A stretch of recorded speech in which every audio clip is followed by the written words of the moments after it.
This op- this episode of the Off-Road Podcast is sponsored by Warren Power Tank and Medical Gear Outfitters. Off-Road Podcast, episode 308, Camp Furniture. Tonight, Aaron rolls his truck, Jeremy gains about 12 inches, and Ben's Forerunner is on a flatbed again? Well, welcome to the Off-Road podcast about everything off-road. We cover the news, review products, and interview people in the off-road world. I'm your off-road industry. I'm your host, Ben, and I'm here with my co-hosts, Aaron and Jeremy. Welcome to the show. I'm your Wow. off-road industry. Yeah, He is. Yes, he is. I am totally in it. I am like deep in it now. It's getting ridiculous. You're guess- getting a little big-headed over there. Yeah, I am. I'm actually, I was working on a SEMA build today. One of the trucks for the shop is one of the guys we work with at the shop is he's got a SEMA build. Actually, I know him through Rainier Arms when I worked there. His wife or girlfriend, I don't know exactly. She is like an event planner, and she helped out with the big trade show that we do up here for Rainier Arms. I can't think of its name. Wow. TriggerCon. There we go. Someone knows my stuff better than I do. Thank you, Aaron. I appreciate it. Yeah. So yeah, that's what I was doing there. So yeah. Careful, you better back that camera up. Your head's going to come out of frame. The Weekend Review is brought to you by Medical Gear Outfitters. What are you waiting for? Are you waiting to have a casualty on the trail? Check out medicalgearoutfitters.com to get straightened out. Medical Gear Outfitters has everything you need, whether you're going out for the day or traveling on a year-long expedition. Head over there to get off-road specific kits that meet all of your needs. And while you're there, make sure you use Off-Road Podcast for 10% off. Well, Ben, since you were telling everybody what was going on, what have you been up to? Well, let's just start this off with this picture. Bum, bum, bum. My Forerunner. Do not enter. That is the classic Ben. Do not enter. Yep. So I was on a flatbed again. So Friday on my way to work, right before the Big Meridian Hill. You're very familiar with that there, Aaron? Yep.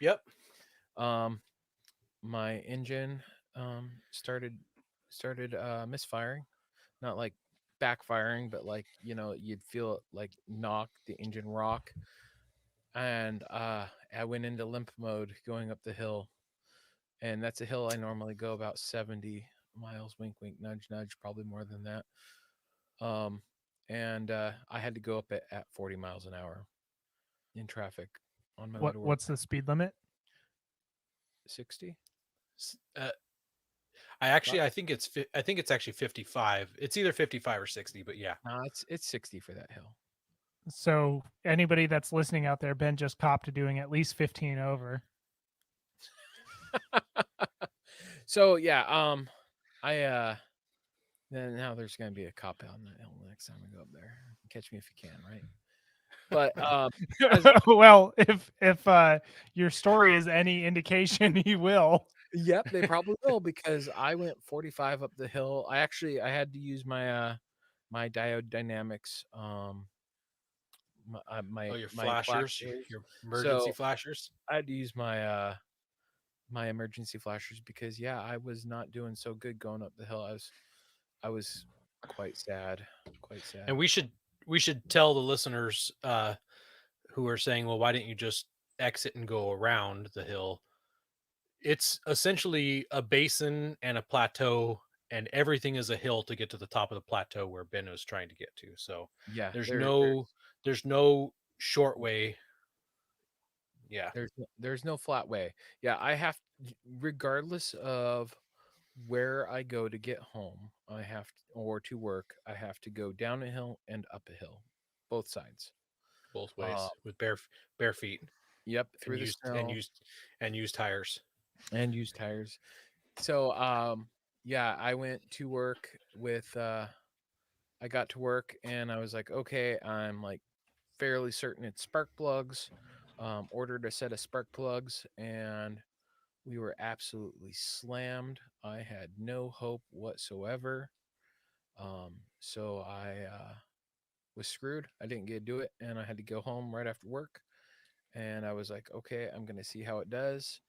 And it didn't start right away. I was like, okay, maybe it cleared itself up, and I'll be able to go home, change my spark plugs.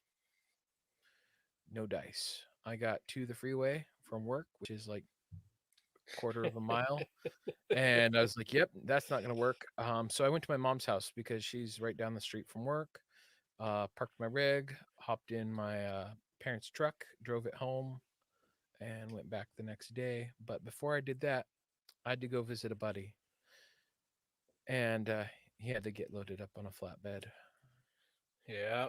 Womp womp. So something's up with Eric's. I think it's a crank position sensor or Yeah, cam. that's what it sounds like. He's having a no start issue, so it's generally one of three things: a crank, a cam, or the ECU forgot the key. Yeah. So I went and tried to help Eric out. We did some diagnosing of what I could with what tools I had on me to change out spark plugs. I didn't have a multimeter. The ECU wasn't reading my code reader or the O'Reilly's one. So I'm not 100% sure what's going on with that. It could be related to a swap. Hmm. I don't know. That's So, but interesting. so That would suck if you lose ability to read a code. yep. He just said that your code reader didn't work. He didn't mention that you had an O'Reilly's one also. We checked an O'Reilly's one and it wasn't either. So I'm not 100% sure. But Yeah. the Donnie, the guy who's doing his swap, or who did his swap, he had it towed there, and I don't know if he's had it looked at yet or what, but we'll find out later. Yeah. But outside of that, I had the reason I was driving my Forerunner to work. I normally drive the Camry because gas and the price is going up. Is I had the Forerunner loaded up full of wheels and tires, and look at that, I've got some DT1s, and they're mounted. I still have to add air, and well, I have to get the beads, the bead locks mounted, and then I can bring them back, not on the truck, and get them balanced, and then I can slap them on myself. It's Not on the truck. They won't take them off. they won't even take them off. Oh But my it's goodness. the same as if I thought you were friends with these people. It's a company policy thing, and they're just trying to cover their butts, Wow. and that's fine. It's cool. I don't Yeah. care. It's literally, I'm probably gonna take them. I'll get them mounted, and then I'll probably just go to work and throw them on real quick, and then I don't know, go find someone out in the woods and have a tire fire or something. So, those were 31s or were those 30s? I The- can't remember what size you Those bought. are 17. So they're 285 70 17s. The 17 by 10s. so 32 and a half. No, those are 33.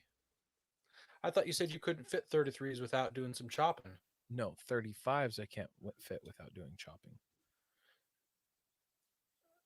I guess I'm really confused. I thought you said you couldn't even put 33. I thought you could only do 32s without doing like some hammering and massaging of the body and doing the frame mount No, chop or no, something.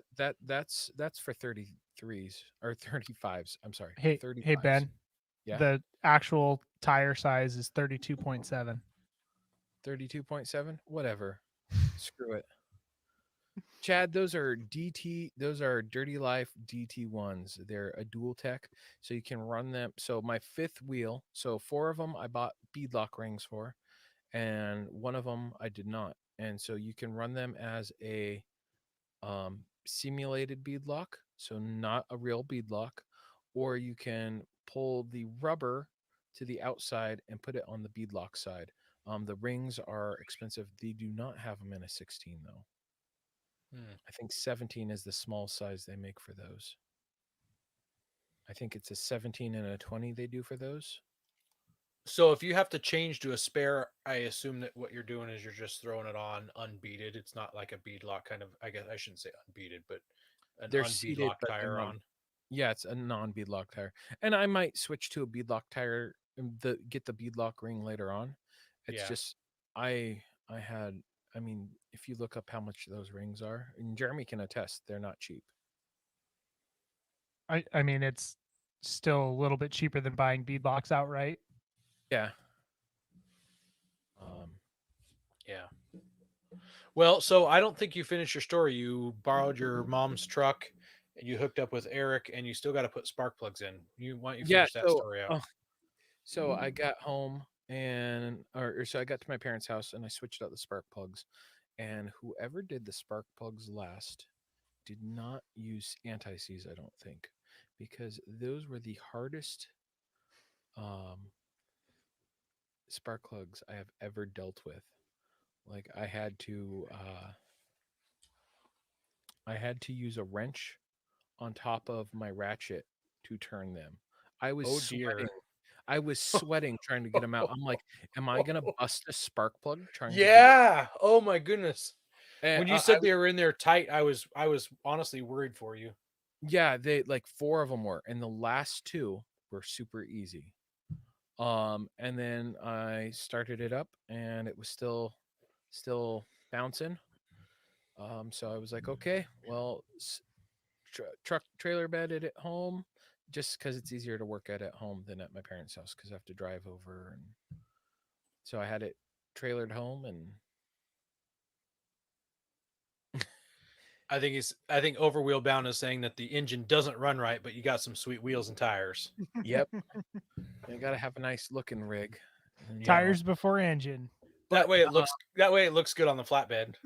but I got some coils on order, and I replaced all the coils and started up. Runs nice and smooth. Drove it to work today. I called my mom and I had her take my wheels and got them mounted because Oh. it was just me in the office today with one other guy, so I couldn't like leave the office during my lunch. And I had my wheels mounted and I started doing my bead at work. And that picture's just before I came inside to come record the show. So you had your wheels quote unquote mounted. Yes, because they can't put air in them when I'm doing So ridiculous. They can't even put air in them. How stupid. they can't seat the bead. It was so frustrating. So And did they put the beadlock rings on? no, I did that.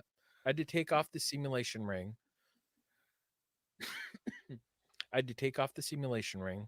Then they because there's all the bolts around that, and then they put the bead tire. They dismounted, mounted the new ones on. Yeah, it's just been frustrating.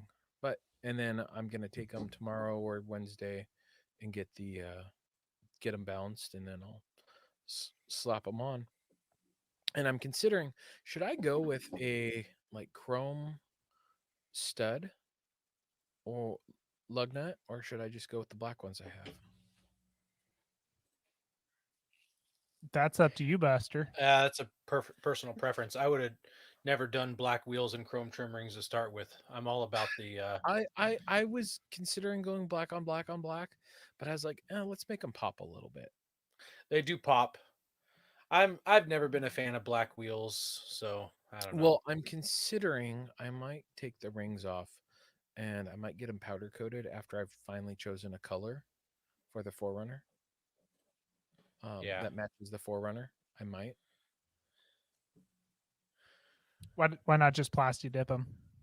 I could. That'd be Yeah, easy. that'd be easy and cheap. It's a good idea. Maybe I'll do that. Yeah, I like that idea also. And then you can always pull it off if you don't like Yep. it or change when you change your color of your Forerunner again. Yeah, because I change my Forerunner colors so often. Overwheel Bound says he had to drive 2 hours to the free state of Idaho to get his tires mounted on beadlock wheels. What a pain in the butt. Yeah. I mean, you're going to have more than 2 hours into it with as many times you're driving back and forth and changing spark plugs. Yeah, no. Yeah, but was that one way that was what? for driving 2 hours to Idaho? I Yeah. assume so from where he lives. Yeah. And Dan, hi, and I've got a message for you later, because Oh. that's Whipped LED Dan. Nice. So yeah. Well, that's anything. been my- So it's running good. It sounds like it's it was probably time to have the spark plugs changed anyways if they were in Oh, it that was tight. definitely time to get them changed. I uh I was looking at them and just kind of cringing as I was pulling them out.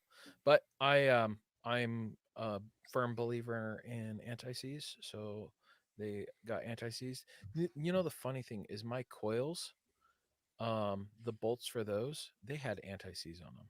Like Hmm. why would you put anti-seize on those but not the spark plugs themselves? Yeah. On an aluminum head. Like, wouldn't that be the smart thing to do? He wanted them to weld themselves in. Jeez, Yeah. they Maybe pretty much maybe he's were. got a head leak out of one of those holes, so you get him in there, torque them extra tight, let the two dissimilar metals corrode each other together, and seal it up. Full Yeah. send. Well, I'm on full send now. It's running I good. That's good. So, I was afraid someone maybe JB welded one in or something because dude, it I don't was know whatever that. shady or something. I don't know whatever the black stuff was that was on them. I've still got it. I might. I don't know. I don't know how I'd be able to tell what it was. You taste it. Usually, what you'll find out, you just kind of Start move it licking around some in your mouth spark some. plugs. Yeah. Mhm. All right, I'll get Especially on to. plug it.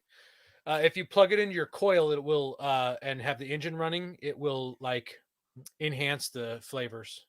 Oh, perfect. That sounds like a good plan. Jeremy's over there dying. Just don't Well, do two at once. just don't do two at once. Well, Yeah. Jeremy, what about you, man? What's new? Well, the Jeep's still on jack stands in the garage. So Bum, bum, bum. Wait, hang on a I second. You said it got 12 inches higher. Did you get taller jack stands? no. So I I said I gained 12 inches. Uh, Yeah. I'm sure we're um, talking about the Jeep. yes. So it's part of the story, man. So I got the lines run to the steering box. Uh, ran and then so I had to pick up a couple extra fittings. I had to pick up a 90-degree fitting to come straight out of the box so that way I can get enough clearance on the engine between the engine and the fitting because otherwise I had that problem with it contacting the engine and that's not good. So I ended up getting that all done and then I went to hook it up to the ram and I went to the ram side and one of the lines that they sent me is about 12 inches short. Oh no. Mm. So and it's not their fault. So they normally send you mounting tabs that you weld on, and they recommend that you weld it to the track bar bracket. Um, and so my axles came with a ram mount already, and they were having trouble getting the tabs, which is why they took a little bit to ship. And so I said, just go ahead and send them without the tabs. I don't care. I already had a clamp for the tie rod. Just ship it and I'll see how it is. And if I need the tabs, I'll let you guys know. And they said, great, we'll get it out today. So they shipped it out. Um, yeah. And so I got And it you needed installed, that, all that stuff. What's that? and you needed it, huh? Well, I don't exactly love where Dynatrack put the mount to because it's actually below the tie rod, which I don't care for. I'll just have to definitely pay attention to that as I'm choosing my line. Make sure I'm not putting a rock right into the ram. Um, so everything's good to go except for that. So I stopped by. I had to take a little bit of time off work because the local hydraulic shop, the only local hydraulic shop, uh, only works a 8 to 4. They're only Oh, open 8 to 4 Monday through Friday. yeah. So I mean, I'm sure they service mostly industrial customers. So that Hmm. probably works well for the industrial customers. Obviously, doesn't work well for the non-industrial customers. But I was able to get out there and I just had him make a 12-inch hose to go onto the end of it at some point.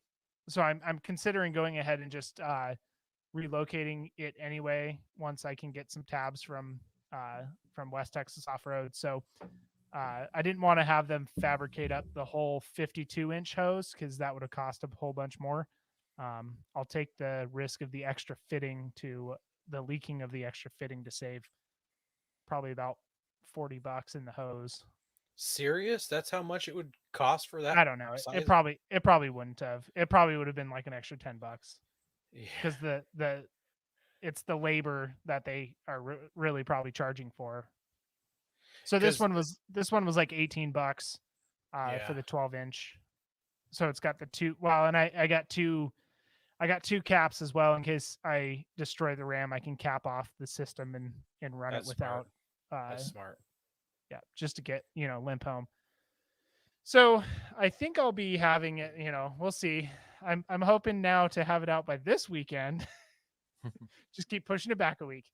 But the extra time, so I figured that out on Friday night. I figured that out, and I was really bummed. But the rest of my bumper came in, my rear bumper and tire carrier. So I went ahead and was able to get all that installed. So it's an LOD bumper with a tire carrier, and so I was able to mount up the bumper, put the tire carrier on, and then mount my high lift to it.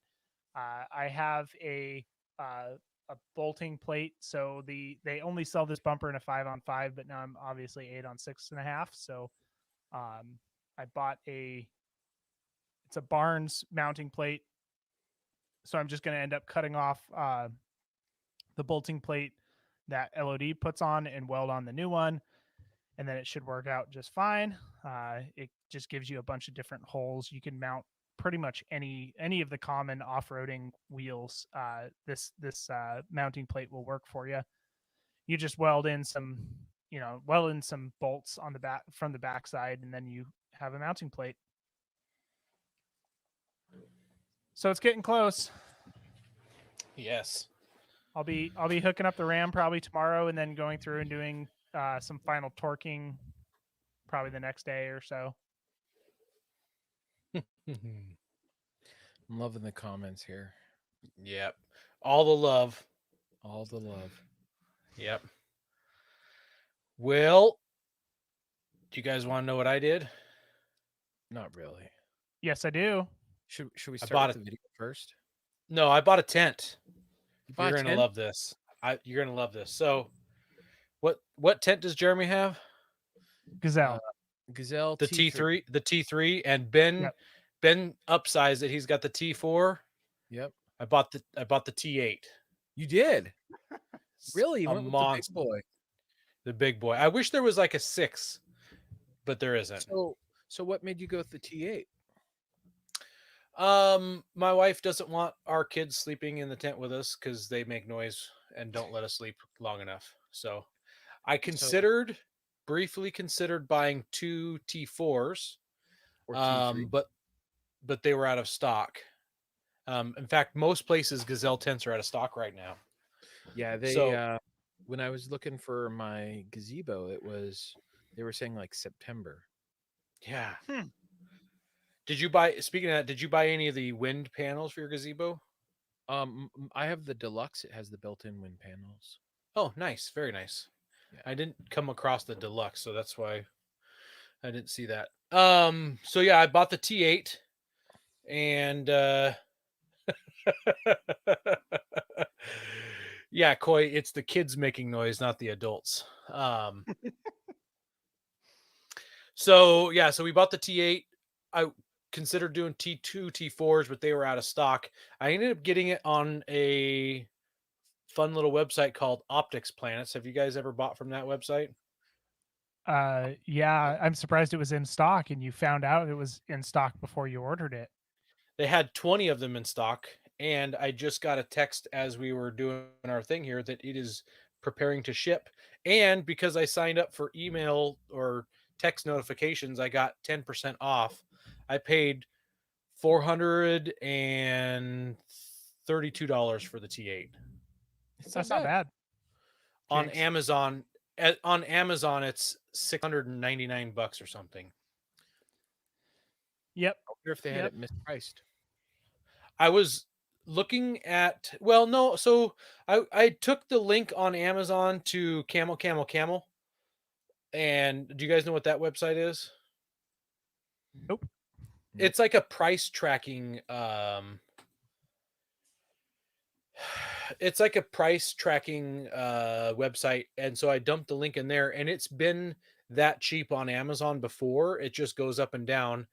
And the other tent that we really were thinking about buying was the Gazelle T4 Plus, which is basically a T8, but one of the rooms is like a screen room instead of a tent room. Yeah, and you can get a floor for that one too. It actually it comes with a Oh, floor. it comes with the floor? Yep, and the screens have shades that come down on it, so it technically is the same thing, but we just like the screen idea, and then it has a big open door on it, whereas um The the T8 still has T4, the the skinny door. T3, and T8 has the skinny doors that you're probably going to trip and fall every time you go in and out of them. At least my kids will, Well, You know, I and haven't, I will. and I own it, and I've never tripped out my door. There's been Have I've you rushed. ever been inside of it? That's fair. That's fair. Yeah. So that one was one that we really wanted to buy, and last night when we were looking at it, it was $619, and we were like, well, we could spend the extra money, but it was like $188 extra over top of the T8 that I was getting a good deal on. That was last night. Today I had it still pulled up on Amazon, and I refreshed the screen. It went from 620 to 690 overnight. That jumped $70 overnight. I was like, well, we're definitely not getting that one now. makes me want to buy all the ones at Optics Planet and resell them. Right? Yeah. That's probably what So people are doing. who knows? So yeah, I bought a tent. But beyond that, I worked on my Nissan Titan and my Nissan Frontier. So Coy graciously came up and helped me work on it Saturday and Sunday. We spent 11 hours on Saturday. Coy had to bail out early on Sunday, but I was there for about 6 hours on Sunday. And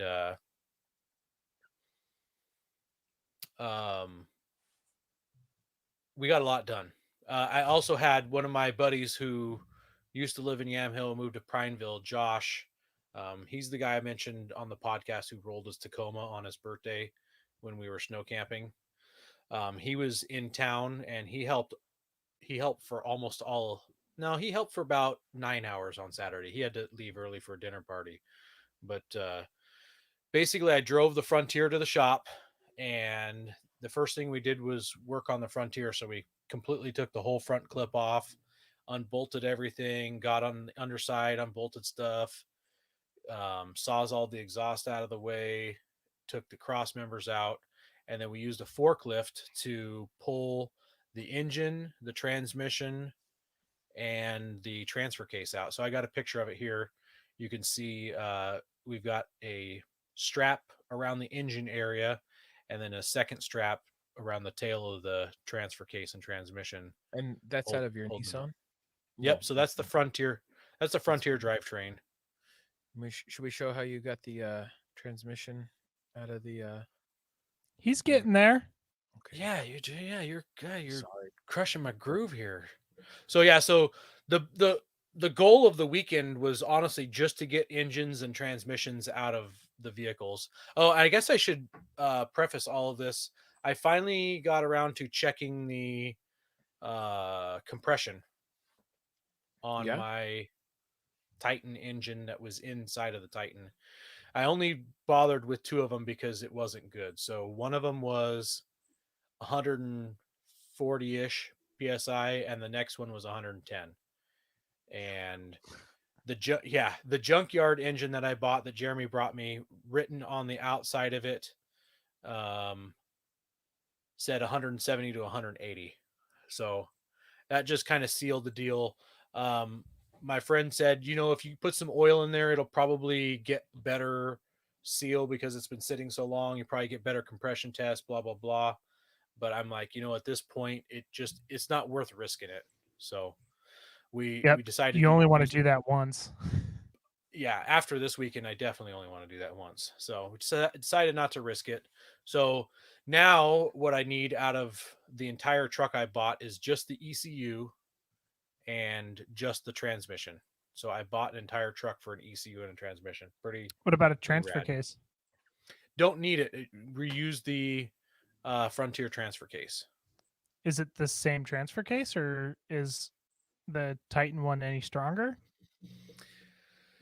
They look almost identical. I just don't know, honestly. So I would wonder with your model being the off-road model if it has any slightly different gearing or anything. I don't know. I don't I know the I Jeeps don't do that, but I don't think yeah. Nissan would. I don't think Nissan does that. And if anything, if they were exactly the same, but they may have different gearing, I would expect the Titan to have worse gearing than what I would want because it's got a V8, so it doesn't need a Yeah. higher ratio. So, and the internet specifically says to use the Frontier transfer case. So that's what we did. Kept it there. So now it's let's say 5 o'clock in the afternoon, and it's time to start yanking. Actually, it's probably 4 o'clock. Time to start pulling the transmission, and we're pulling the transfer case out of the Titan also, just because it's behind it, and might as well pull it as a pair. And someone said, "Why don't we just tip the truck on its side?"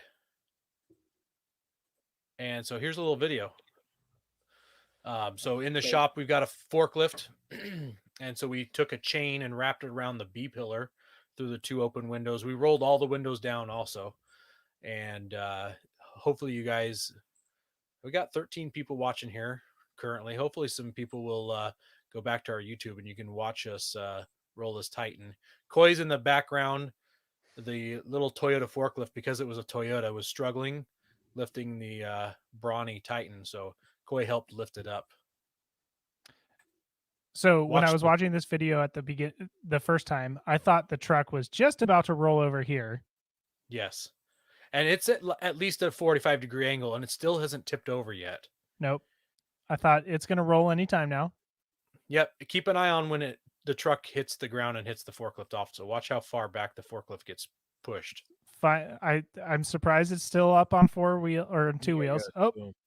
Boom, there it goes. Yep. Yeah. So so that was tipping it over. And Koi reminded me in the comments here that he says, "How did we get the top transmission bolts?" Ben, I thought I sent that picture. Can you upload that and we can share it? It probably didn't.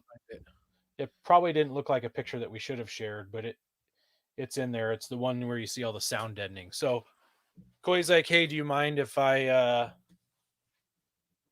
just drill holes in your floorboard?" And I'm like, "Yeah, let's do it." So Koi got the Sawzall and a hole saw out, and in the footwell of the driver's side and the passenger side, he just kind of went to town and just wrecked the floorboards so we could access all the transmission to engine bolts from inside of the cab. He to get him some extra space, he even used a cutoff wheel to hack the gas pedal off. So I don't see those. it's in our private chat, not in the group chat. It's okay. It's in the podcast private chat. Yeah. Careful, because I was on Facebook the other day and somebody was talking about how do you patch a hole in your gas tank when somebody somebody cuts through the floor to replace the gas or the fuel pump. What? Oh my goodness! Yeah, Yeah. I saw that one. Not good. Apparently he bought it was an XJ, of course. Apparently he bought the XJ from somebody, and that's what they did to replace the fuel pump. And he was like, "Yeah, I kept smelling gas for some reason, and then I found this." Oh man! Yeah. So here's the picture. This is in the passenger side footwell. You can see the carpet and insulation peeled back. You can see the hole saw marks and the Sawzall marks clearly, and you can also clearly see the top of the bell housing. I'm kind of surprised, but maybe isn't there some of the engine harness that goes down there? Or is that not you can see harness? That. That's in the picture right there also. Okay. So is that a little sketchy? Well, we use the engine harness off of the engine in the bed of the pickup that I got from the wrecking yard because it matched that engine. I didn't want to take a chance on having the one from the Titan not match the engine that I bought because the engine came with its own harness. So that wasn't as critical. So it took us an hour and a half tops to pull the tranny. We flipped the truck, pulled the tranny, and Coy in the comments says he'll never pull a tranny another way. So I'm not sure if he's talking about the truck or something else. Also, don't take your rig to Koi to have any transmission work done. Transmission work, yeah. Well, Yep. Aaron, you remember when we pulled the bolts off the top of the transmission for my XJ? Oh, and I bolted do. it We back had on? 5 feet of extensions, and Yep. we removed the center console where the shift linkage was, and we went down through that way. 5 feet, huh? No joke. I mean, No maybe joke. 3 feet 11 and a half inches. I mean, Yeah. it was all the extensions. It In was fact, I all don't of think my extensions plus my dad's extensions yeah. plus I think a neighbor's extension. I think that we didn't have all the same size too, so we had to like go up to 1/2 inch and then back down to 3/8. Yeah. So Yeah, it was fun times. And then you threw an impact on it? No. and by hand with a weeble wobble in there. Yeah, so here's the truck on its side. You can see Coy and Josh are looking at it. This is essentially right after we flipped it. There's no exhaust in there. I had already taken the drive line out a previous time, and it's just waiting for us to pull it out. Is your gas tank in front of your rear axle? Weird. Just kidding. That's a normal truck thing. Yeah, and it's protected by a skid plate. Aren't they all? Oh no, that's just a Nissan thing. Oh man, that was honestly one of the best. That was almost one of the best parts of the weekend, was just the amount of back and forth between Coy and Josh and myself. They both have Toyotas, and obviously I'm a Nissan guy, and there was a lot of banter. It was a lot of fun. So, well, based on how much angle it took to roll that Nissan over, point for Nissan. Let's roll the video of flipping back over. There is sound, but it's really not the best of sounds. It's not worth it. So I'm driving the forklift in this one, and you may or may not notice the back end. It's super tight, and the back end of the forklift was hitting some stuff. So I started to lift it up, and I stopped to make sure I wasn't totally smashing into the engine that was behind me, and then I did full send with it. I do love that guy's garage, by the way, or shop. It's like a hay barn. Boom. Yes. Yep. I'm surprised to see no glass, because you talked about you rolled down all the windows and stuff. I'm going to back. Apparently I can control this video too. So right in front of the Frontier is an old Chevy pickup truck. Like, I don't know what year, but from the late 50s or early 60s. It's back when they called it the Apache. So I definitely put a block on the ground, since there was, I guess it had the e-brake locked in, but I put a block on the ground just to make sure it didn't roll forward or backwards after it hit the ground. So yeah, that was fun. It flipped a lot quicker, but obviously I'm lifting it with a forklift rather than trying to pull over backwards. So this last picture we got is this picture here. And this is the Titan V8, from the wrecking yard, the Titan transmission from the Titan pickup, and then the Frontier transfer case behind it. So that's what we got accomplished Sunday, was getting it all back together, or getting those things connected.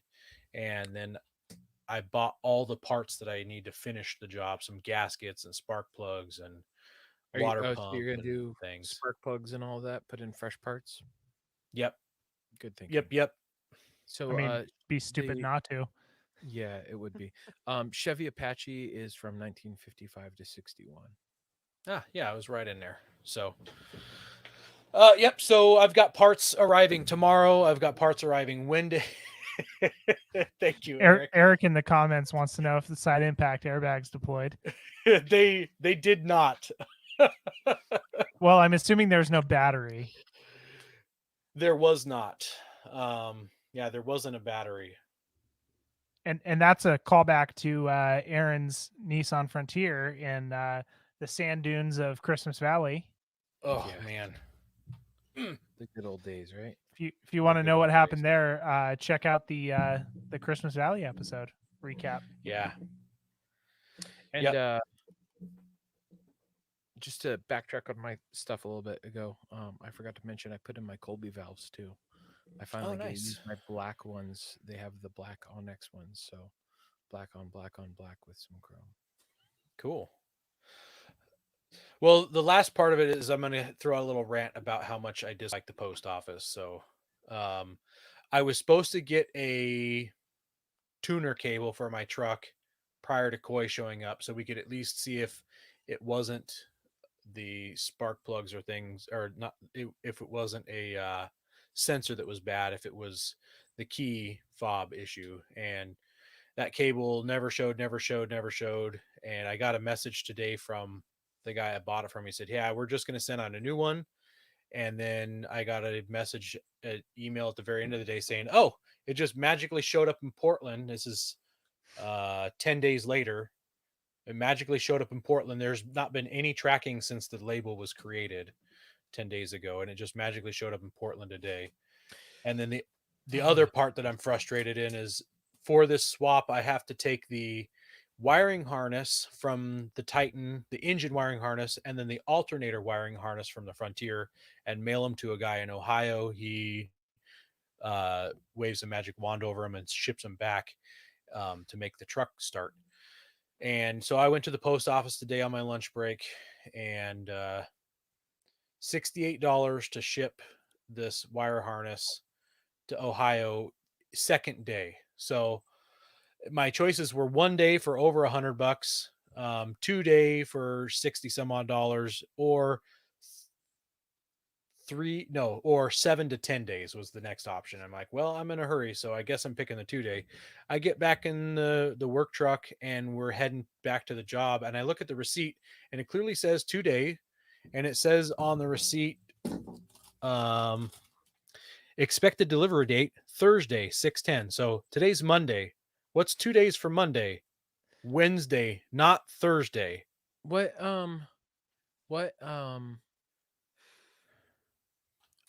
time did you take it to the thing? 11:25. 11:25 a.m. Expected delivery date Thursday 6/10 by 8 p.m. That's kind of ridiculous. Yeah, so I paid a bunch of money to I'm just absolutely frustrated with the postal system. Should have used I wish FedEx should have used UPS. I hate them Not just FedEx. as much, honestly. Really?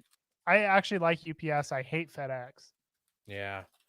I don't know. I just feel like I've been screwed by all of them so many times. I do a lot of shipping and receiving, and they just have all sucked. I just wish our president would do something about the post office. Yep.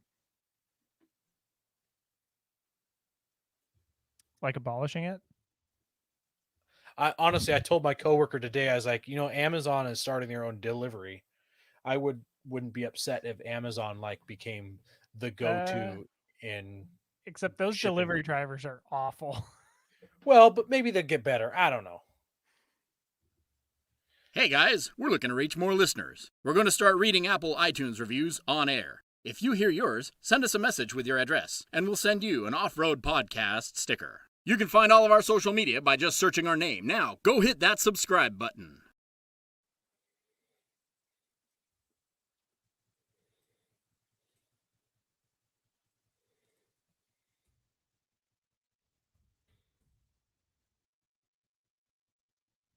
You're muted, Ben. Oh my goodness, man. I just can't win. So don't forget to submit your feedback. Super simple. You can Facebook message us. You could shoot us an email at offeredpodcast@gmail.com, or you could do an iTunes review. No big deal. Yeah. Super easy. Say, hey, I'm loving the show. I'm hating the show. Ben, that dyslexic dude needs to get fired. Find someone else. Whatever it is.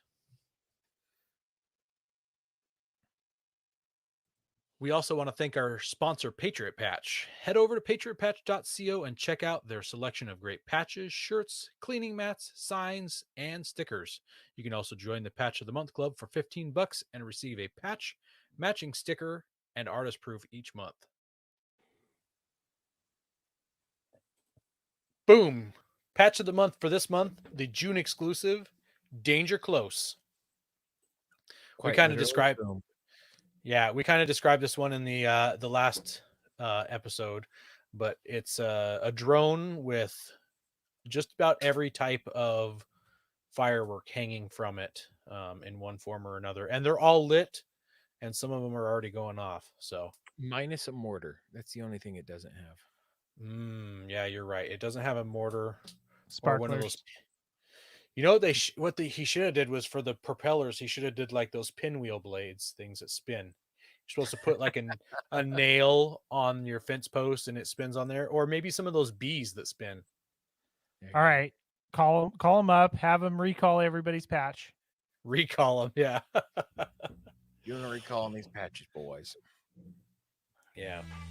The news is brought to you by Power Tank, the ultimate mobile onboard air system for performance, versatility, and reliability. They are your source for all air-related accessories. Check them out at powertank.com.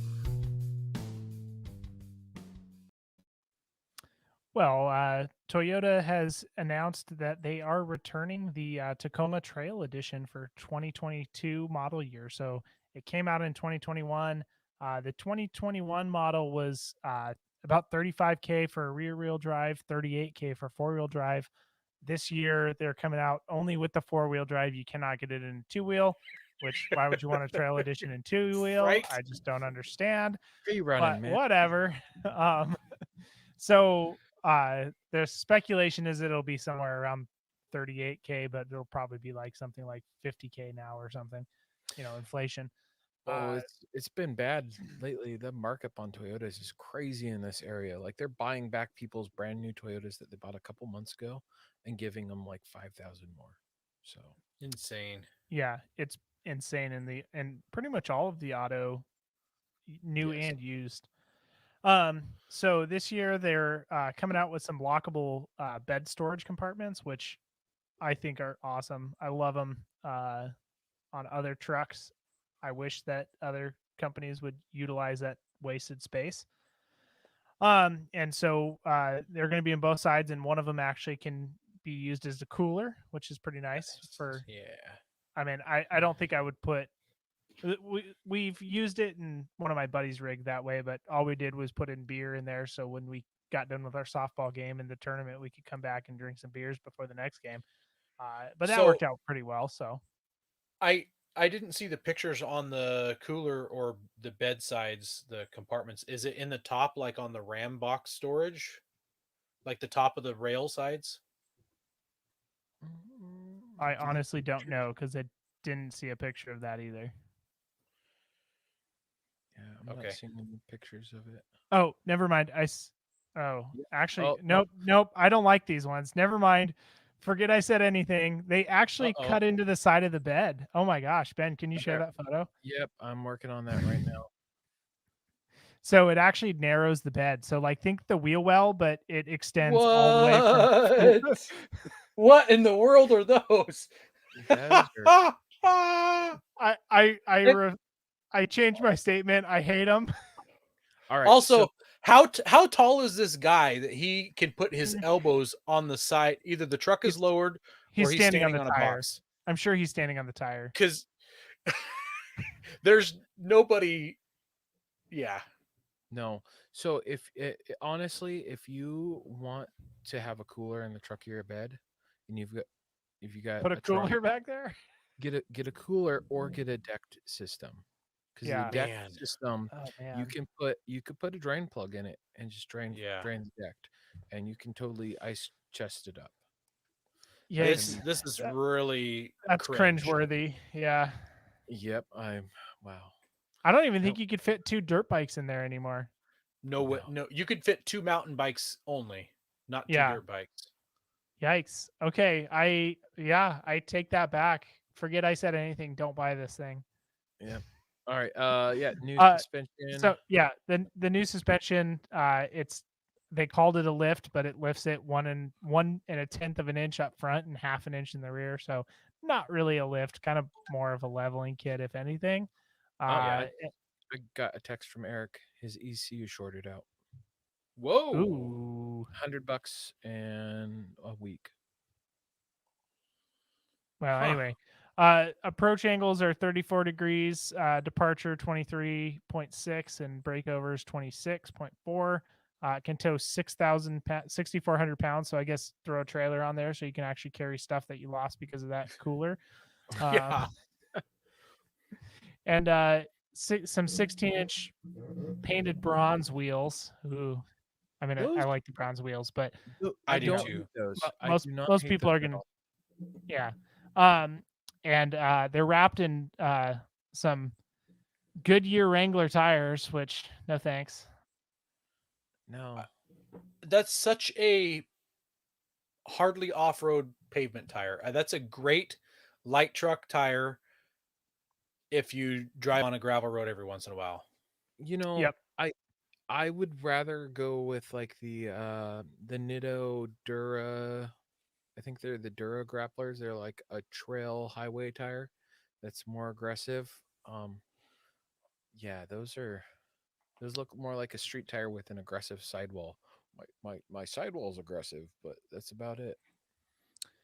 Yep. And then they got the skid plates from the TRD off road, which I'm not sure what they're making for skid plates nowadays. I haven't seen them on the new trucks, but Toyota Yeah. skid plates haven't been the best in the past. But They're not terrible. So I want to cut back. I know we're in the news here and we're all done talking about the week, but Ben said he got the text from Eric. I actually just got one from him also. And this text says, mine is different than the one Ben got. I've got to re-pull it back up. It says ECU shorted out, $100 and a week to fix. It's probably because of Ben's programmer. What? Just kidding. It doesn't really say that. I hate your face. Oh, sorry. I had to throw that in there. I hate you. and I know. Overwheel Bound says Toyota is really innovating in the shadows of Ford Bronco and Jeep Wrangler. Facepalm. Obviously, that was sarcasm. He said that they do have a great new lime green paint scheme coming, though. You know, Super so cool. that green, it turns out it's actually going to be a yellow. So Really? is it going to Yeah, be baby poop yellow like your rig was? No, like banana yellow is what I'm seeing. I've seen both pictures. I've seen it looks like spearmint green. Oh like God, spearmint green. is this going to be gold or black dress? Yeah, I think so. I don't know. I've seen two pictures. One was like online on their website, and the other was like that picture they had. So who knows? Maybe they'll have both colors. And I'm not really a fan of either of them. But you know what I'm going to do? I'm going to move on to the giveaway. Do you guys hear we're having a giveaway? No. What? We are. So in celebration of our 300th episode, we're doing a massive giveaway. We're giving away a Warn VR 10S winch. We're giving away a 10-pound package A power tank. So you get air chuck. Here it is. You get an air chuck. You get a bracket. You get the hose, a tank, and there's a couple different color options in there. If you win that, you get a Medical Gear Outfitters first aid kit, the Overlander. It's the one with the tearaway kit, so you can you can strap it to your roll bar, and you'll be able to pull it off right away. Warn Bluetooth hub, so you can control your Warn winch, or if you don't have a Warn winch, say you have a Smitty built. They also make one for that. Let us know, and we'll be able to get you with the right controller. And then a $250 Tread Lightly subscription. That there gives you a hoodie, a beanie, discounts on brands of all sorts, including Jeep and Goodyear and a couple other things. So yeah.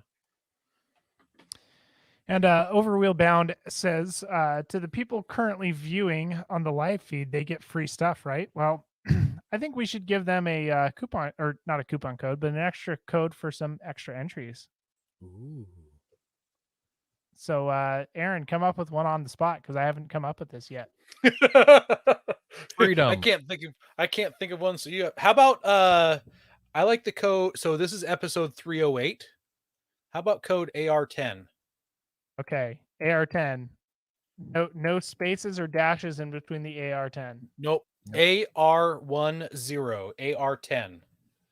And give me a little bit. It'll be up there probably before the end of the show. There you go. Yeah. Good thinking.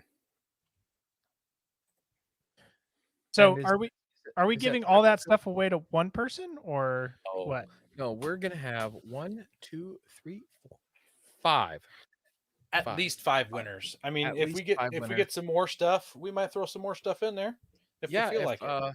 If any of our awesome friends or companies that have been on the show want to throw in something, that's how we got the Tread Lightly subscription. Tread Lightly was on, and Matt messaged me, and he's like, "Hey, I saw you guys are giving a giveaway. We're gonna throw in a Tread Lightly. So if any of our cool friends want to throw in one of that, there might be some more stuff. So do get entered because there might be more stuff. Because we've got another little under a month left. So yeah."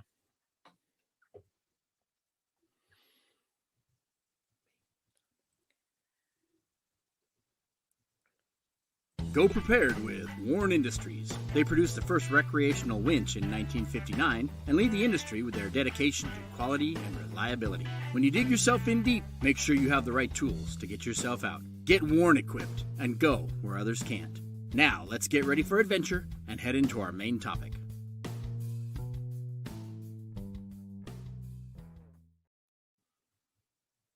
And just to go back, is that code gonna be in the are we gonna have that code in the regular show too? Nope. It's not Oh. going to be in the regular show. So if you're hearing this and you're going, what code are you talking about? We gave away a code in the live version on YouTube for some extra entries. So if you want those extra entries, make sure you run over to YouTube and check it out. And you too can get that extra code. All right. So this week we're talking something a little different, a little more overlandish. But I mean, if you're out in the woods, you probably use this stuff too. We're talking camp furniture because I buy a ton of camp gear. I like to buy all the gadgets and gadgets, and geez, it's frustrating sometimes because you hear that buy once cry once, and then you buy the chair that is $60 and you end up crying about that $60 chair or $80 chair, and you're like, man, what chair should I buy? What have I had? What works good? Is it worth just going out and spending $10 on one of the Walmart cheap chairs, or the Wish special on whatever? So let's talk some camp furniture, shall we? Since I started chairs. I just want to cut in really quick. So that code is now live. So if you head over to Facebook and check out the post, you'll be able to get the link to the Gleam website, and you go into the Gleam and you can go and put that code in. Well, let's talk about camp furniture. And it turns out that even if you're not overlanding, if you are rock crawling and you've got a base camp, or if you're car camping at a state park, you can use all the same gear. Pretty amazing. It's not just for overlanders. What if you're just camping on the weekend, even though you go out wheeling? Does this play to that too? I you know what? I think you can. Yeah. Okay. I thought about it for a little bit, but I'm pretty sure you can. What about in the backyard? Can I use that around the fire in the backyard? Nope. You have to. Well, if you drive your car to the backyard and unload it out of your car, you can. There you go. All right, so let's talk chairs. Yeah. So we've got the El Cheapo Walmart special cheap chair. Those are good for what? A season? No, they last. I mean, I guess it depends on how much you use them. I've had some for 4 to 5 years, but they are cheap. They're $10 to $15, and they're the ones that fold up like an umbrella and stuff into the sleeve. Yeah, and you can buy slightly more expensive ones that are a little heavier duty. And I've got one of those that I've had for think about 4 years now, and it's a little better than that. It Yeah, lasts better than those El Cheapos. And I'm not skinny, and those you really got to look at the weight rating on those chairs because that's true. if you get one of those chairs that are rated for less weight, you're a big guy. That chair's definitely not going to last as long. Yeah. Well, the other fairly inexpensive style is what I'm going to call a side folder. I really don't know what they're called. But back in the The day, we director's had chair. a director's chair. Obviously, they're not high up in the air like a director. They're not made out of wood. They're like aluminum or steel frame. But yeah, they fold flat rather than fold into a long, skinny setup. So um, Got I've Jeff got, here watching from Moab. yep, that's awesome. I've got several of these. I picked up one of them from Harbor Freight with a coupon for $20, and it's been a great chair. And I got two other ones. I don't know where they originated, but I got them from my grandma's estate, my wife's grandma's estate. So they're great. I like them a lot. I feel like they're sturdier, and I like they all have the side table that folds up on the chair. So Yeah, I've got pretty some slick. from Costco, and they're pretty durable. I like them. They're handy. Hmm. They're not as comfortable as the umbrella style ones, but Yeah. they're comfy. They work. And then in both the cheap folder and I shouldn't call them cheap folder, but the umbrella style and the side folder style, I've seen companies that make rocker versions of them where they have like a little strut on the back of them and you can I have one of rock those. in So your does chair. Koi. Yeah. I So I think those are pretty fun. I think Koi's is like a director's style, and mine's like the accordion or the umbrella like style. Yeah. And they're awesome. They pack. Mine's the or yeah, we'll call it umbrella style, and that those ones work really good. We bought one for my wife because she likes a folding chair or a rocking chair. And we love them, and it was like $50. We Hmm, bought them in that's not a bad Montana. price. No, Yeah. There's the chair that Jeremy uses. He has disappeared from our chat here, but the low to the ground, like almost backpacker style chairs. Are super lightweight. I think you have to put them together a little bit. Maybe they hmm fold up like an umbrella. I'm not sure, but they're usually super lightweight. They're way low to the ground. Now that I'm 40, I'm definitely not buying anything that's low to the ground because getting up is a lot harder than it used to be. yes, it is. Yeah, those low to the ground ones are I don't know, not my cup of tea, but Jeremy likes it. Yeah. And then the last one is the kind that I see in the back of Expedition Portal, where it's this super fancy wooden chair that folds and it's got like a Yeah, um canvas slung between it, and they're like 200 some odd dollars for those fancy wooden ones. yeah. Well, um there's a couple other ones in there. I mean, if you want to go in like a more fancier chair, like the ARB chairs, the CVT chairs, those styles are kind of like the folding style. mhm. They're a little bit bulkier, but those things are awesome. Yeah, they are nice. We guess we could have touched on those when we talked about the side folders because they do have a little higher back in them. Yeah, Getting an echo there. I heard that too. Yeah, that was weird, but it's not here anymore. Yeah, so they got a little higher back in them, which is kind of nice. You got a little more support with them, and then instead of just being cloth, I feel like they've got some padding between a couple layers of cloth. Yep. I had oh geez, what name is it? A front runner chair.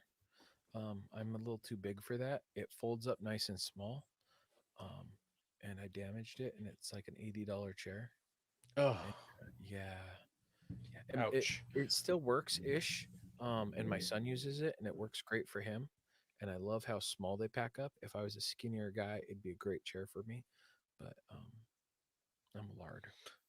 Jeff says they were just talking about their cheap Walmart chairs being so low, and they're going to look into some 23 chairs.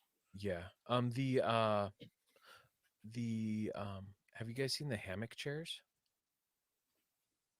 Oh yeah, I have. Where you Yep. got a frame and then you sling a small hammock between it. Yep. And then we also cannot forget, because I've got like 3 or 4 of these. They're like the air beanbag chairs, where it's just air and you roll it up. Those are really popular on the gram. I got a Yes. handful. I've gotten 2 given to me, and then I got one given to me for Christmas one year. They're Wow. great for if you're camping or if you're going to the beach or at like a national park where you have grass around your campsite. Other than that, they're kind of meh. You don't want to put that on sticks and logs and rocks. No, you'd probably poke a hole in it and pop it. And Oh, Jeff, when they were talking about my chair being so low, like literally the seat was like 2 inches off the ground. yeah. And then there's always the good old classic log or rock. Yes. Or Or tailgate. sitting in the dirt.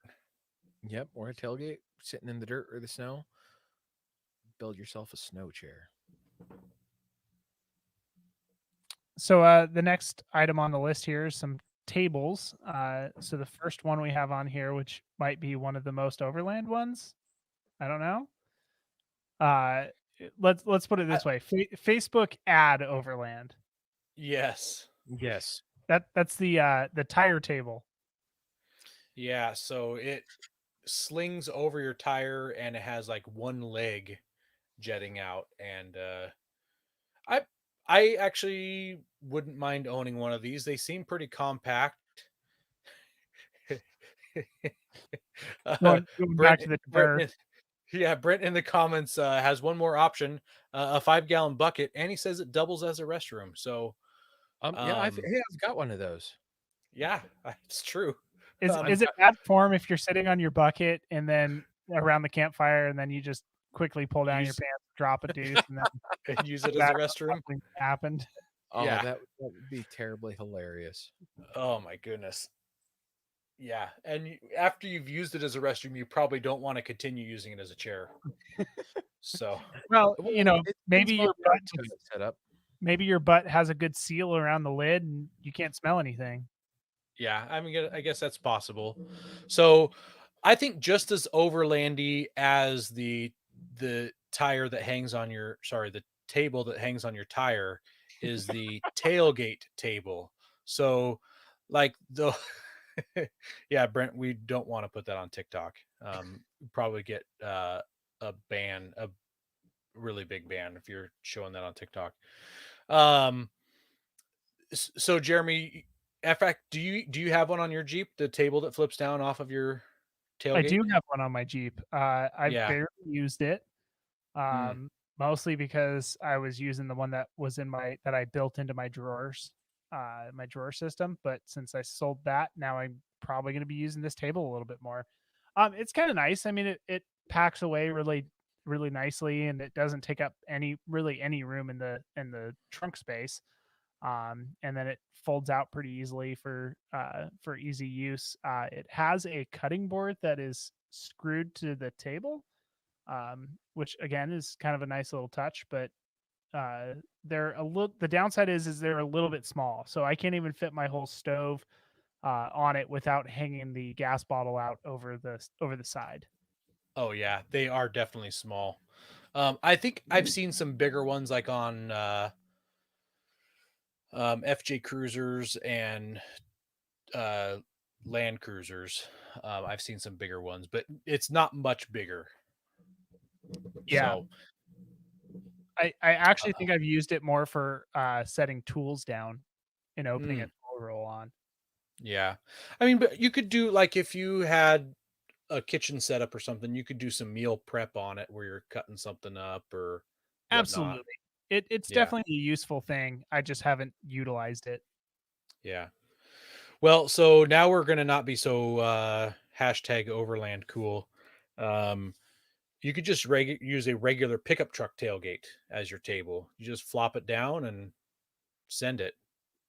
I've cooked many meals with just my tailgate and my Coleman stove on the back, just by myself. No reason to set up a table. There's just extra time, not needed. And extra space. It's true. I usually probably have it with me anyways because I can't seem to not bring stuff. And that stuff that I'm referring to not bringing would be the next one on the list. Would be a folding table. So you can get all different sizes of these, which is really cool. So I've got two that I bring off and on camping. I've got one that folds in half. So it opens up to, it's probably a 5 foot or something. Yeah, it's probably about 5 feet long, 2.5 by 5 or 2 by 5, probably 2 by 5. I don't know, somewhere around there. And then I've also got a smaller one, but what I like about the smaller one is it has adjustable height legs that go up and down, and you can have it up really high, and it is almost at like bar height. So it could be your drink table. You're serving drinks on that one. That's kind of like mine, isn't it? The my folder that adjusts height so you can have it really low. Yep. Yep. Yeah, you can go pretty low with it as well. It could be a kid's table. Yeah, I've got two folders, and one of them has the half metal graded side that you can cook on too, and you don't have to worry about melting your table. I've never worried about that, but sure. Well, you set also, down a hot, you can set down a hot oh, okay. metal Okay. on it. You're not going to melt your plastic table. What? You don't bring trivets when you go camping? No. So in the comments here, Jeff mentions mountain hatch tailgate inserts, and I actually know a couple people with these. You basically replace the plastic on your tailgate with these other panels, and they're generally flat and smooth, so you don't you've got a nice working surface. oh, that's Yeah, really nice. And I think one, I think they really make, and I think they make them out of plastic that's food safe, food grade plastic. Yes, they're it's the HDPE, I think it's called. It's the cutting board material. Yeah. I know a few people with them. They're really, really nice. It's pretty cool, except everywhere I go is super dusty. I guess you could just wipe it down and clean it before you used it, but Oh, they like, clean up real quick. mine would just be filthy. Yeah. Yeah. I think that's probably best if you have a canopy on your rig. Yeah. So Jeremy, you got this last one here. Well, I got one more folding table kind of to talk about. Okay. So I picked up a folding table recently, and so it ends up so the top is just aluminum slats, and then it separates from the base. The base folds up kind of like an umbrella chair, and then you roll up the aluminum tabletop, and so it actually folds down pretty small, like probably half the size of a folding chair. Yeah. So obviously I switched from a 6-foot bed Tacoma to now a Jeep. I needed to save a lot more space. And so we used to even just bring a 6-foot folding table, just one of the traditional ones that sandwiches in half. So we definitely had to downsize things. So this is something that I found. I've only used it a couple times, but so far I'm pretty happy with it. But yeah. Yeah. What size is it? It's not very big. It's like a 3x3. I'm pulling up the table. I'm going to pull it up here, a picture of it. It's kind of like what Jeremy's talking about here. If I can find the right picture screen. They also make a soft version of those where it's like a canvas material that stretches out. There you go. Kind of like that. Yep. Yeah. Exactly like that, except mine's square. Yeah, Andy and Mercedes have one, and they've had it for a couple of years, and those are really nifty tables. It gives you a nice hard surface that you can cook on and prep on, and it folds up really nice and small. Yeah, that's really what sold it for me, was how small it folded up. It's obviously not going to be as durable as like the 6-foot folding ones, because it's kind of made to be lightweight as well. But heck, it works out pretty well. And so the last one here on the list is actually one that we used on our snow camping trip this last in February, which was a snow table. And Jeremy, I got a message. You put the code as AR15. Oh shoot. Oh my goodness. Yep, you're right. Oh, Yep. Jeremy. So that'll be fixed. Don't say what the actual Jer- code is, so you don't have to edit this part out too. It's not air. Jerome. Yeah, so you mentioned a snow table, and I didn't make it on the snow trip. So Ben, can you tell us while Jeremy's working what a snow table is? Because I've not heard or So seen a snow. Is that like the company Snow Peak? They make some really fancy stuff. no, and I messed up the snow table a couple times and got yelled at. It's literally just a pile of snow packed together like you would a snowman, and then yeah, it's just you make like a table but out of snow. It's just a big block of snow and you set stuff on it. And then you don't let the dumb tarded guy go and mess it up. Try to stand on it. Try to or- stand on it, put hot stuff on it, kick it, Isn't that kick a hole in it so you can shove your beer in it, now? Well, Isn't and- that the same thing with a regular table? You shouldn't do any of those to a regular table. No, you shouldn't. You shouldn't. But it's just a big pile of snow, so I'm like, hey, I should go park on that. That. Hey, there's a big table. I'm going to go park on that. Yep. And anyway, the code is fixed. Thanks. All right. I'm assuming it was Josh who pointed that out, since he was the only one who had used the code so far. Yeah. And Darwin here, which I mean, this is truly a Darwin moment. If your tailgate cover is food safe, you're not going to want to be working on it with oily, greasy parts from your rig on it. That. Unless you're using food safe oil in your engine. Yeah. Yeah. Which I mean, that's really good point. It runs on pure coconut.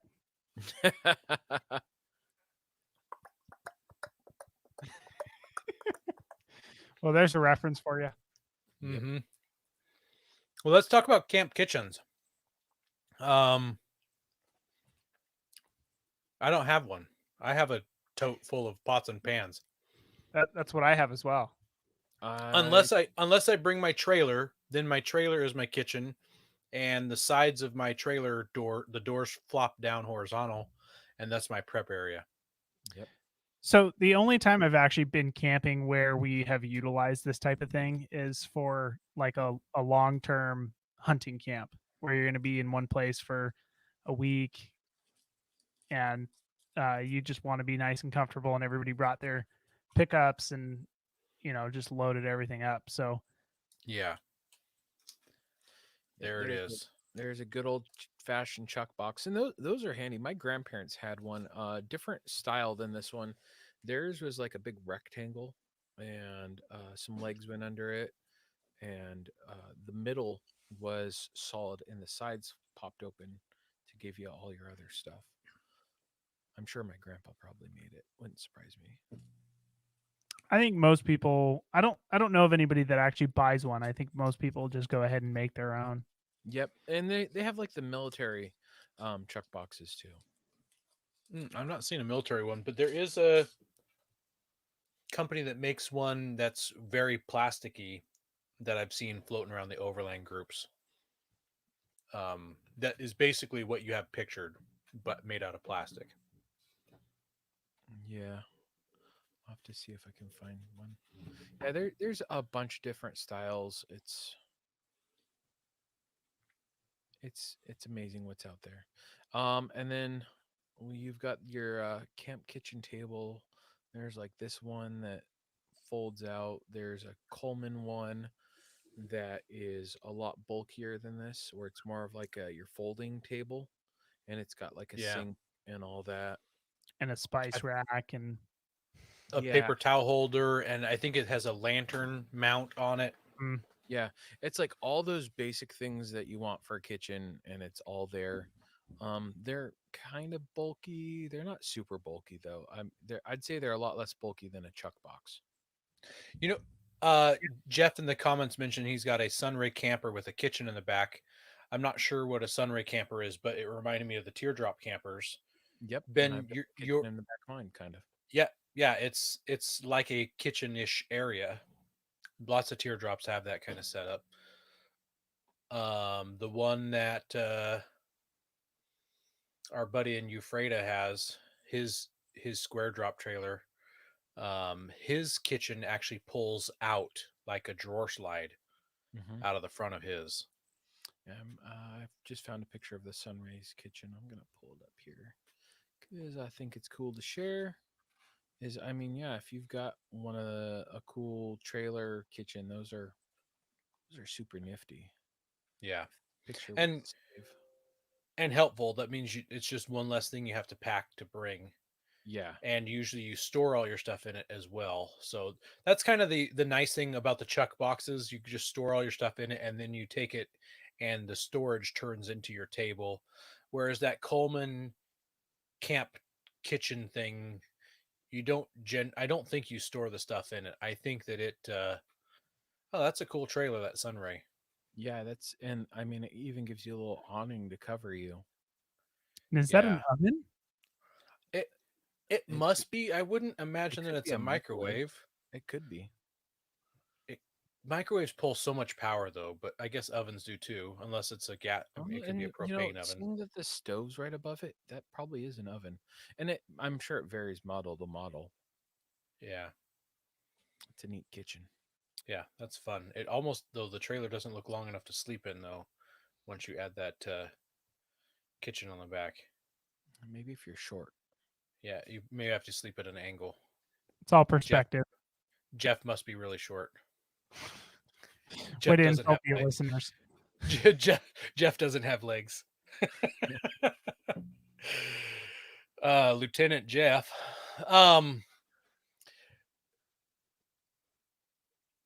The one thing that I have done also with what I do have where it's the Tupperware or the Rubbermaid totes is that you can kind of stack those up and use them as your kitchen surface as well. But usually a lot of the places that I've gone to, even when it's super remote and stuff, there's at least 50% of the time there's a picnic table. Yep. Or we scout around to find a place with a picnic table, even if it's like super remote camping, not an actual campground. This dispersed camping, people will make them and bring them and things like that. So, yeah. I have never been to a dispersed camping site that had a picnic table. Really? Not once. You should come camping with me then. Yeah. In campgrounds, apparently? Nope. Jeff says it's a microwave, and it says it's 13 feet long, so that should be long enough to sleep in. Yeah. Should be. I guess he's not a lieutenant. The last cooking kitchen idea here I wanted to throw in because it's super popular on TikTok. And it's where those guys sit around a rock. Oh, thank you for pulling up that picture. Guys are sitting around a rock and they do like a super fancy meal prep on a rock, and they're cooking fancy steaks and baked potatoes, and they've got garnishes and Yeah, drizzly that looks like sauces. I found an even better picture I can see why people would be doing that. I'd totally TikTok that. And I don't TikTok, so All right, we'll I have know. to do that next camping trip.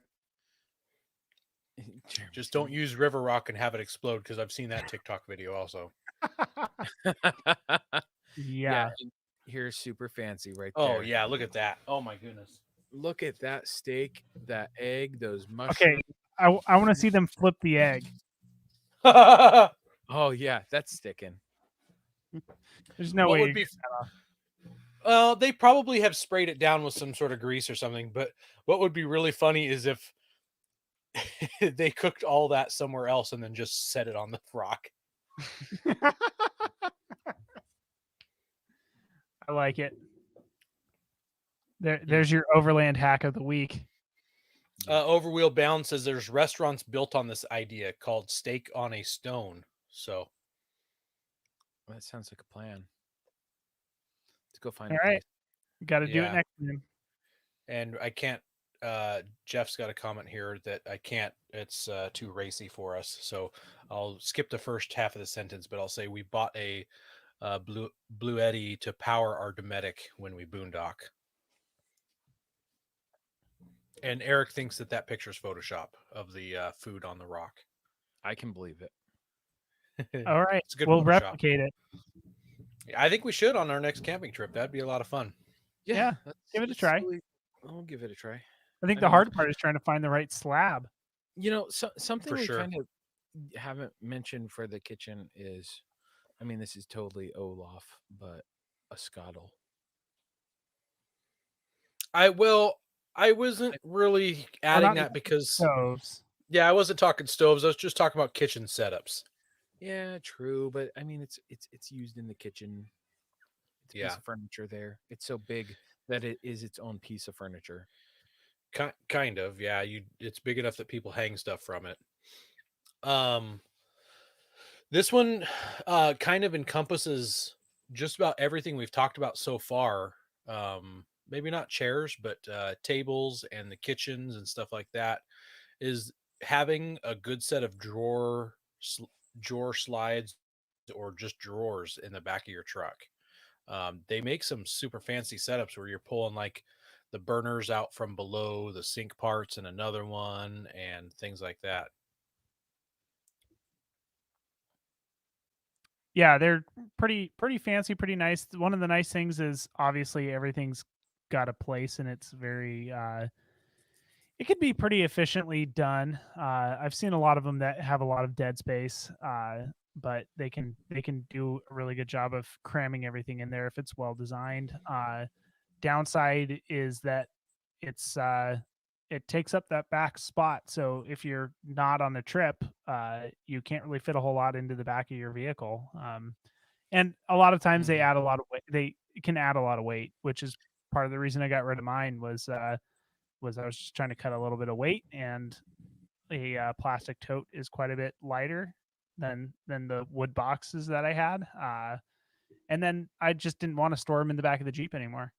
Yeah, I keep going back and forth with drawers and slides and all that. Like I want the drawers for organizing my crap. I have so much gear between my search and rescue stuff, my off-roading stuff, my tools. It's just nice camping. to have Yep.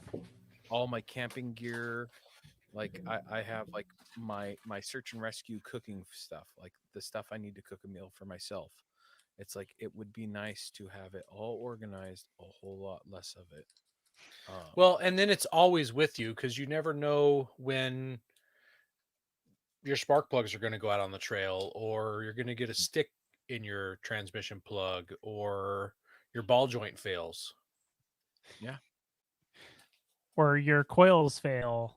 Or your tire explodes, or whatever stuff has happened to me. Yeah. Oh, we were just going over things with the Forerunner. Or you run out of gas. I mean, you just never know. Gas. That's one. Well, wait, never mind. Damn it. But honestly, that's the big draw to me is that it's kind of a preparedness thing. You are prepared. You're ready to go. I like to keep some tools in my truck. Unless you're a thief, my truck has nothing in it. Except for explosives, that'll go off. Yeah. Well, and that's the thing. That is the cool thing about the drawers and the slides is your stuff's hidden. You can't really see it unless you're looking hard. It's less opportunity. And like if someone busts your window, they're not going to be able to reach in and just grab it. Like they're going to have to open a door, and then it becomes a little more obvious. Yeah. Well, and you can lock most newer trucks, you can lock the tailgate as well. Yep. So even if they break into the canopy area, they can't get the tailgate down to get into your drawer slides. Yeah, and then on top of that, a lot of drawer slides have locks on them too. Yeah. Like I'd mentioned earlier, the deck system, they've got a locking thing for that. So you can double lock your stuff. Yep. Double lock. And then some of the drawers I've seen, they have like either above or below a little table that you can add, or like the drawer slides out and it's got a cover to it. There's an extra table. Yeah. Yep. Well, let's talk about everybody's favorite topic, lights. I love the lights. Yeah, I love lights too.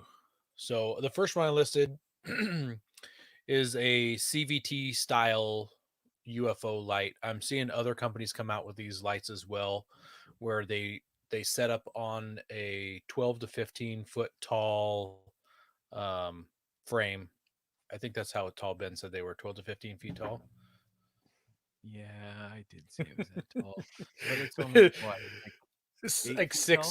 6 to 6, 8? 7 feet tall. Yeah, Yeah. 6 7 feet tall up in the air. But it's a big light that broadcasts all over everything. They usually have individual lights that pop out of them. They've got a Bluetooth speaker in them too. There's some Yeah. cool stuff, and they've got Ready a Light's solar the other panel on company. top. Yeah, Ready Light's the other company that's very similar to the CVT UFO Light. Yeah. They're probably cousins. You mispronounce copies. Yeah. Yeah, Free Yeah, Spirit there's has one. yep. Yeah, there's a handful of them out there now in the market. Yeah. But between the Ready Light and the UFO Light, those two were early on. Yep. Yeah, they're pretty slick. I love the one I got. I won mine at the CVT camp out last year, and I've used it way more than I thought I would. And then also those usually have a way to charge things as well. So if you had a dead phone, you could plug your phone into it and it would charge your phone. And it's got a Bluetooth speaker. Yep, I mentioned that.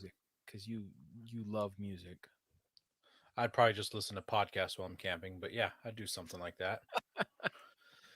Another soup. This is probably the most common type, is a battery powered or propane style, or I guess it could even be like the white gas lanterns. And the Those butane. are like OG. Yeah. The your old Coleman lanterns, Mhm. those are OG. They've been around forever. They work great. You just need to keep a couple of the what are they called? The little bell things spare and handy. The bags or whatever Yeah. they're called. Yeah, I can't think of what they're called. Mantles. Mantles. Mantle, yeah.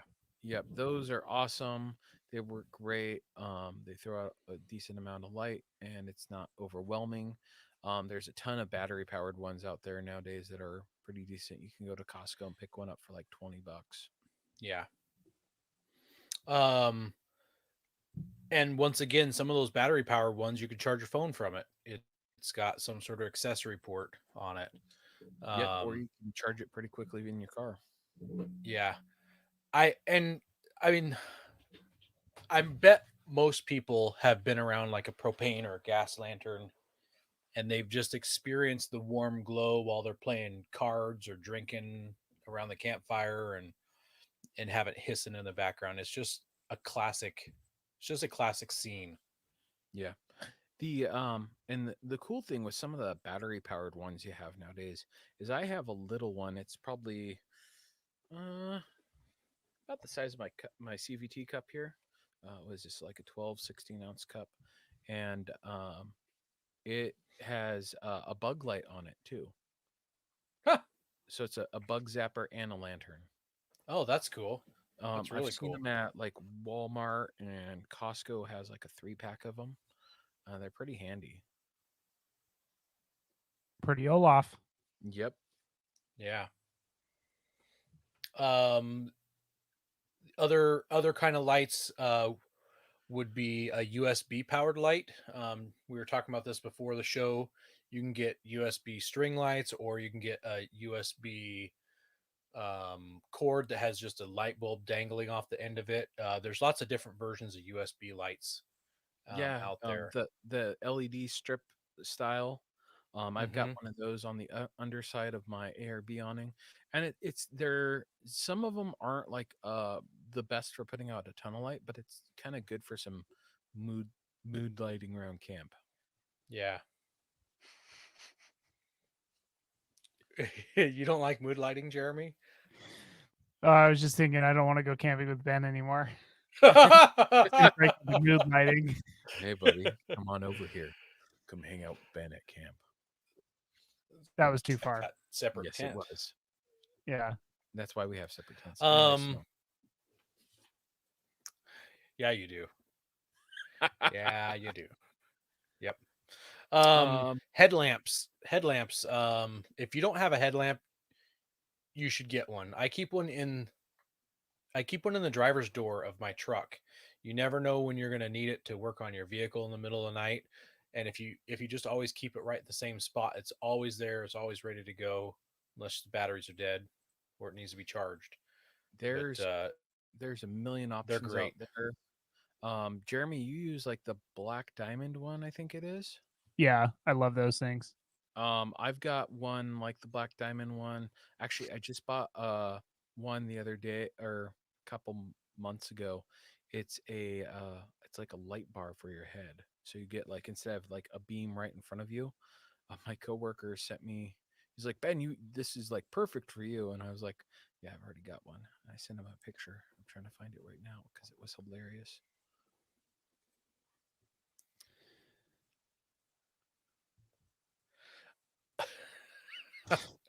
I don't get it. You'll have to explain that one, Eric. It says Aaron keeps a headlamp and Ben keeps a kite. Oh, I see. Maybe in the door panel for something to do while you're broken down. Yep. Go fly a kite. must- I've done it yeah. when Coy was looking for parts. That's right. You did when Coy lost a bolt. You broke out your kite and started flying your But kite. Just to be clear, I did go out and I did help Yes. look for his bolts, and then I'd come back and we were just waiting for Coy to get back. And there's my light bar. Oh my goodness, that looks like an alien encounter or something. Yep. But I mean, it's great. It lights up the area in front of you quite well.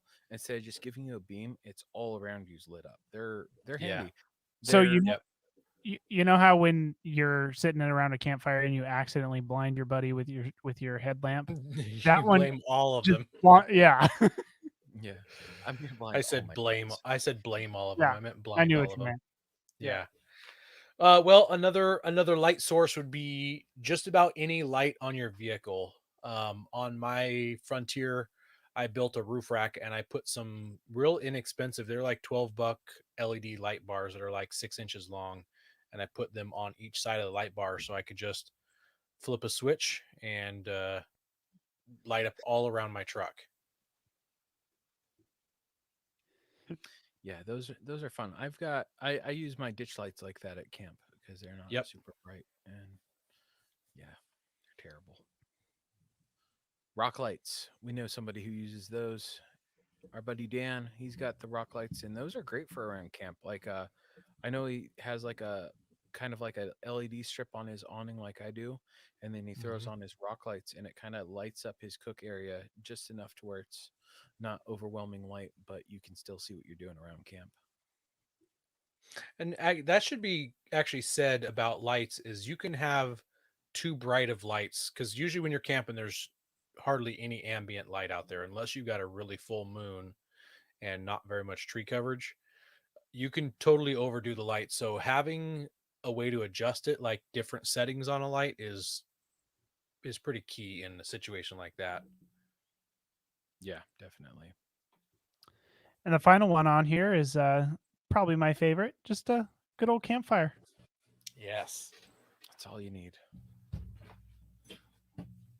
Or a forest fire. You can usually No, you see don't pretty want good with a forest fire. You don't want those. It's already getting close to that season. I've It had is. enough evacuations, haven't we all? Yeah, this year is probably going to be worse, unfortunately. Yep. Yeah. Be prepared. Yeah. Well, Well, thank you. Go ahead. Did you have more? Nope. Okay. All right. Well, thanks everybody for listening and listen to us talk about chairs and tables And flashlights. and flashlights. It probably hasn't sounded like a super exciting episode, but it's information. It's some stuff maybe you haven't thought about or stuff to think about again. Different things, different way people do stuff, and you just have to pick what works best for you.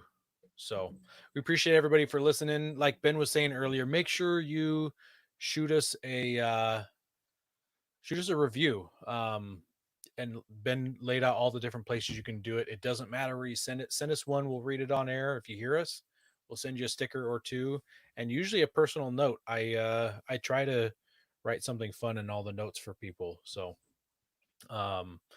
thanks for listening, you guys, especially everybody who's watching live on YouTube and stuff like that. We really appreciate you guys. Make sure you're sharing us with all your buddies, and God bless America.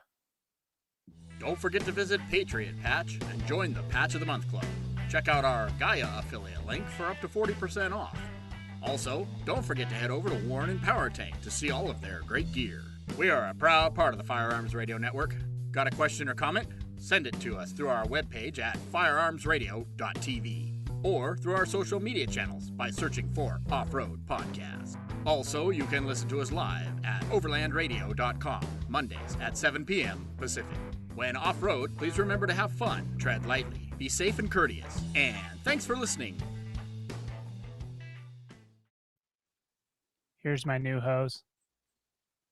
Is that 12 inches?